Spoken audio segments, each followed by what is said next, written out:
మనోజ్నైతే తీసుకువెళ్ళేసరికి ఇంకా తీరామోసి స్వామీజీ దగ్గరికి వెళ్ళేసరికి స్వామీజీ కాస్త నువ్వు నెల రోజులు ముష్టివాడి వేషంలో ఒక గుడి దగ్గర అడుక్కుంటే నీకు 14 లక్షలు వచ్చే మార్గం తెలుస్తుంది అని చెప్పి స్వామీజీ అయితే చెప్తాడు. చెప్పేసరికి ఇంకా 14 లక్షలు అనగానే ఇంకా మనోజ్ ముష్టివాడి వేషం ఏంటి, ఏ వేషం వేయడానికైనా సిద్ధపడిపోతాడు కదా. సో ఇంకా ముష్టివాడి వేషం వేసుకుని ఒక గుడి ముందు కూర్చుని ఆడుకోవడం మొదలు పెడతాడు. ఇంకా అదే సమయానికి మీనా అదే గుడికి వచ్చేసరికి అందరినీ చూసి అడుక్కుంటూ ఉండగా మనోజ్ను కూడా అడుక్కోవడంతో ఒక్కసారి చూస్తుంది మీనా. చూసేసరికి తెలిసిన వ్యక్తిలా ఉన్నాడే అనుకుంటూ ఉండేసరికి మీనాను చూసేసి వెంటనే నెత్తి మీద టవల్ వేసుకోవడంతో మీనా కాస్త టవల్ తీసి చూసి మీరా అని చెప్పాను కానీ మీరెవరు అని చెప్పనేసరికి మీరెవరో నాకు తెలుసులే అని బాలుకు ఫోన్ చేసి బాలుని అర్జెంటుగా రమ్మని చెప్తుంది. బాలు కాస్త వచ్చి మనోజ్ని చూసి ఏంట్రా 14 లక్షలు కోసం ఇంత అడుక్కుని స్థితికి వచ్చేస్తావా, పద ఇంటికి వెళ్ళాక ఇంటి దగ్గర చూద్దాము అని చెప్పి మనోజ్ని కాస్త ఇంటికి అదే అడుక్కుని వేషంలో ఇంటికి తీసుకొస్తారు. రే ఎందుకురా ఇంట్లోకి అడుక్కుని వాడిని తీసుకొస్తున్నారు అంటూ సత్యం అనేసరికి అడుక్కునివాడు కాదు నాన్న, నీ పెద్ద కొడుకు, అమ్మ ముద్దుల కొడుకు అని చెప్పనేసరికి ఎవరు మనోజా అని చెప్పాను కానీ అవునన్న మీరు 14 లక్షలు ఇవ్వట్లేదని మనోజే అడుక్కుని మరి 14 లక్షలు సంపాదించుకుని కెనడా వెళ్ళిపోవడానికి ప్లాన్ చేసుకున్నాడు అని చెప్పనేసరికి ఈలోపు రోహిణి అందరూ వస్తారు. ఏంటి మనోజ్ నువ్వేంటి ఈ ముష్టివాడి వేషం ఏంటి, ఎంత డబ్బులు కావాలితే మాత్రం అడుక్కుని కెనడా వెళ్దామనుకున్నావా, చిచి అడుక్కుని స్థాయికి కూడా వచ్చేసావా అని చెప్పి రోహిణి అనేసరికి అది కాదు రోహిణి 14 లక్షలు వచ్చే మార్గం తెలుస్తుంది అని చెప్పారు అని చెప్పాను కానీ ఎవరు ఏం చెప్తే అదే గుడ్డివాడిలా నమ్మేస్తావా, అప్పుడు అలాగే ఇంతకుముందు ఎవరో అమ్మాయి ఏదో చెప్తే ఆ అమ్మాయిని నమ్మి 14 లక్షలు కాదు 40 లక్షల అమ్మాయి చేతిలో పెట్టావు, ఆ అమ్మాయి కాస్త నిన్ను మోసం చేసి వెళ్ళిపోయింది, ఇప్పుడేమో వాడెవడో ముష్టివాడి వేషం వేస్తే 14 లక్షలు వస్తుంది అని చెప్తే సరే అని నమ్మేసి ముష్టివాడి వేషం వేస్తున్నావు. ఎవరేం చెప్పినా నమ్మేసేవాడు ఇలాంటి వాడితో నేను ఉండలేను, ఉద్యోగం చేసుకోవు, ఉద్యోగం వెతుక్కోవు, అలాగని పార్కులోనే కాలక్షేపం చేస్తూ ఉంటావు, పోనీ వాళ్ళని వీళ్ళని అడిగి ఏదో రికమెండేషన్ చేసి ఏదో ఒక ఉద్యోగం ఇప్పిద్దామనుకుంటే అందులో కూడా పట్టుమని 20 రోజులు పని చేయవు. ఇలా అయితే ఎలా మనోజ్, ఇలా అయితే నేను ఇంట్లో ఉండడం కష్టమే, నువ్వు నన్ను ఎలా ప్రతిసారి మోసం చేస్తూనే ఉన్నావు, నా నమ్మకాన్ని చంపేస్తూ ఉన్నావు, ఇంకా నేను ఇంట్లో ఉండను, ఈ ఇంట్లోంచి వెళ్ళిపోతాను, నిన్ను భరించడం నా వల్ల కాదు, నేను ఇంట్లో ఉండలేను అంటూ రోహిణి కాస్త వెళ్ళిపోతుంది.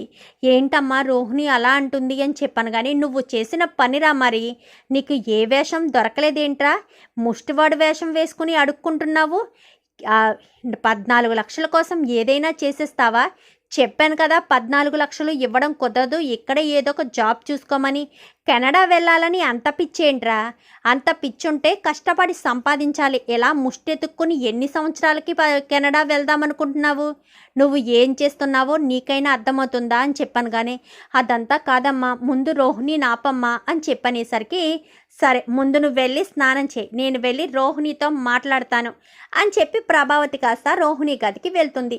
వెళ్ళేసరికి రోహిణి కాస్త బట్టలు సర్దుకుని వెళ్ళిపోవడానికి సిద్ధపడిపోతుంది. ఈ వంకన ఆ వంకన వెళ్ళిపోవచ్చు, కొన్ని రోజులు మనోజ్ని బాధ పెట్టవచ్చు, తర్వాత నన్నే బ్రతిమాలి తీసుకొస్తారు అన్న ఉద్దేశానికి వస్తుంది రోహిణి. అయితే ఏంటి రోహిణి ఎక్కడికి లగేజీ సర్దేస్తున్నావు అని చెప్పాను కానీ మీ అబ్బాయి ఎలాంటి వేషాలు వేస్తుంటే ఇంకా నేను ఏ నమ్మకంతో ఇక్కడ ఉండాలి అని చెప్పాను కానీ మరి నీకే నమ్మకం, నీకు డబ్బు ఉందని ఏ నమ్మకంతో నీకు మనోజ్కి పెళ్లి చేశాను, ఎక్కడికి వెళ్దాం అనుకుంటున్నావు, నా కొడుకు బాధపడకూడదని నువ్వు ఏం చెప్పినా, మీ నాన్న రాకపోయినా, మీ ఇంట్లో వాళ్ళు ఎవరూ లేకపోయినా నేను నీకు మనోజ్కి దగ్గరుండి అందరి నోర్లు మూయించి మరీ పెళ్లి చేశాను, అలాంటిది నువ్వు ఇప్పుడు నా మనోజ్ని బాధ పెట్టి వెళ్ళిపోతావా, వాడు కెనడా వెళ్ళాలని ఆశపడుతున్నాడు, నేను ఎలాగా డబ్బులు ఇవ్వడం కుదరదు, మరి నువ్వైనా మీ నాన్నని అడిగి డబ్బులు తీసుకురావాలి కదా, మీకు తెలుసు కదా అత్తయ్య మా నాన్న పోలీస్ స్టేషన్లో ఉన్నారు, జైల్లో ఉన్నారు అని చెప్పనేసరికి మీకు కోట్లల్లో వ్యాపారం ఉంది, మీ మామయ్య దగ్గర 14 లక్షలు ఉండవా, ఎంత సంపాదిస్తున్నారు, ఇంత లక్షల్లో కోట్లల్లో వ్యాపారం చేస్తున్నారు, డబ్బు లేకుండానే చేస్తారా, నువ్వు ఏం మాయ చేసినా ఏం మాయ మాటలు చెప్పినా అన్నీ నేను నమ్మేస్తాను అని అనుకుంటున్నావేమో. నమ్మను. ఇప్పుడు నువ్వు మనోజు ఈ తప్పు చేశాడని వంక పెట్టి ఇంట్లోంచి వెళ్ళిపోదామనుకుంటున్నావా? వెళ్ళిపోతే నిన్ను బ్రతిమాలి తీసుకొచ్చి మళ్ళీ ఇంట్లో ఉండనిస్తాననుకుంటున్నావా? ఒక్కసారి నువ్వు గడప దాటి బయటికెళ్ళి చూడు, మళ్ళీ ఇంట్లో అడుగు పెట్టేదే లేదు.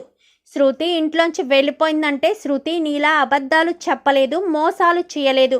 మీ నాన్న వస్తున్నాడు ఫ్లైట్ ఎక్కేశాడు వచ్చేస్తున్నాడు అని చెప్పావు. తీరా మోసి చూస్తే ఫ్లైట్ ఎక్కడంతో దింపేశారు, జైలుకి తీసుకువెళ్ళిపోయారు అంటున్నావు. పోనీ మనోజ్ని తీసుకెళ్ళమంటే వద్దు అంటున్నావు. ఎన్ని మాయ మాటలు చెప్తావు, ఎంతలా మోసం చేస్తావు? నీ మాయ మాటలు, నీ మోసం మాటలు నేను నమ్మాలని అనుకోవడం లేదు. నువ్వు ఏదో దాస్తున్నావు, నా దగ్గర నిజాలు దాచిపెట్టాలని చూస్తున్నావు రోహిణి. నాకు గనక నిజం తెలిసిన రోజు నీ భవిష్యత్తు ఎలా ఉంటుందో నువ్వు ఊహించలేవు. నీకు చెప్తున్నాను, పార్లర్ విషయంలోనే నీకు చెప్పాను, అయినా నువ్వు వినలేదు. కానీ ఇప్పుడు ఇంకా నిజాలు దాచిపెట్టే ప్రయత్నం చేస్తున్నావు. రేపన్నా రోజున నాకు నిజం తెలిస్తే అప్పుడు నీ భవిష్యత్తు, నీ స్థానం ఏమిటో గుర్తుపెట్టుకో. నువ్వు మనోజ్ను వదిలి ఎక్కడికి వెళ్ళడానికి వీల్లేదు. ఇక్కడి నుంచి కదిలేవంటే మాత్రం అస్సలు ఊరుకోను. ఒక్కసారి మనోజ్ ఏదో పార్కులో ఉంటున్నాడని చెప్పి పుట్టింటికి ఎక్కడికో వెళ్ళిపోయి ఉండొచ్చావు. ఈసారి అలా వెళ్ళిపోతే నేను వెతికించే ప్రయత్నం కూడా చేయను. వెళ్ళి ఎన్ని రోజులు ఉంటావో ఉండు.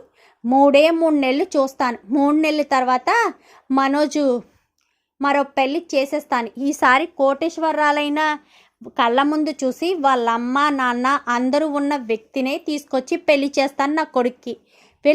వెళ్ళిపోతే నాకు ఎలాంటి అభ్యంతరం లేదు. మాయ మాటలు చెప్పి మోసం చేసే నీలాంటి దాన్ని కోడలుగా భరించడం కంటే నా కొడుకుకు మరొక పెళ్లి చేయడం మంచిది. నా కొడుకుకి డిగ్రీల మీద డిగ్రీలు ఉన్నాయి కాబట్టి ఎవరైనా కళ్ళకద్దుకుని నా కొడుకుని పెళ్లి చేసుకుంటారు. వాళ్ళే నా కొడుకుకి మంచి బిజినెస్ పెట్టించి వాళ్ళే నా కొడుకుని చూసుకుంటారు. వెళ్ళి రోహిణి అని చెప్పనేసరికి, అది కాదత్తయ్య, మీరే ఇలా అంటే ఎలా? మనోజ్ కూడా జాబ్ చేసుకోవాలి కదా. నేను మనోజ్ జాబ్ చేయాలన్న ఉద్దేశంతోనే వెళ్తాను అని మనోజ్ని బెదిరిస్తున్నాను అని చెప్పాను. కానీ నువ్వు బెదిరిస్తున్నావో బ్రతిమాలుతున్నావో ఏం చేస్తున్నావో నాకు తెలీదు. మొత్తానికైతే మనోజ్ను వదిలి వెళ్ళిన మరుక్షణం నువ్వు మనోజ్ని మర్చిపోవలసిందే. మనోజ్కి నీకు ఉన్న బంధం కూడా తెగిపోవలసిందే. సరే, వెళ్తూ ఈ కాగితాల మీద సంతకాలు పెట్టేసేయి. నీకు మనోజ్కి విడాకులు వచ్చేస్తాయి. అప్పుడు నీ దారి నీది, మనోజ్ దారి మనోజ్ది అని చెప్పి మాట్లాడేసరికి ఒక్కసారిగా రోహిణి అయితే, అదేంటత్తయ్యా ఈ మాత్రం దానికే విడాకులు అంటున్నారు అని చెప్పాను. కానీ మరి నీ మొగుడు 14 లక్షల కోసం ఎవడో ఏదో చెప్పాడని చెప్పి ఏదో వేషం వేసి గుడి ముందు కూర్చుంటే ఈ మాత్రం దానికే మరి నువ్వు వెళ్ళిపోతాను అని బెదిరిస్తున్నావు కదా. నీ వల్ల వాడు బాధపడుతున్నాడు. అలా బాధపడవలసిన అవసరం నా కొడుకేంటి? నా కొడుక్కి ఏం తక్కువ? అందం తక్కువ, చదువు తక్కువ? ఉద్యోగం ఈరోజు కాకపోతే రేపు వస్తుంది. ఉద్యోగం రావాలనుకున్న సమయం అప్పుడే వస్తుంది. నువ్వు చేసావు మొన్నటి వరకు పార్లర్ అమ్మేశావు. ఏమైనా అంటే పార్లర్ డబ్బులు మీకే తీసుకొచ్చి ఇచ్చాను కదా, మా నాన్న నాకు రూపాయి కూడా ఇవ్వలేదు అని చెప్పుకొచ్చావు. సరే, అదే పార్లర్లో ఇప్పుడు ఉద్యోగం చేస్తున్నావు. ఇంతకుముందు శాసించే స్థానంలో ఉండి ఇప్పుడు ఎవరైనా శాసిస్తే ఆచరించే స్థానంలో ఉన్నావు. ఇప్పుడు నా కొడుకు కూడాతో బిజినెస్ చేయించు. ఎక్కడే ఏదో ఒక బిజినెస్ పెట్టించు. మీ నాన్నకు ఫోన్ చేయి రోహిణి.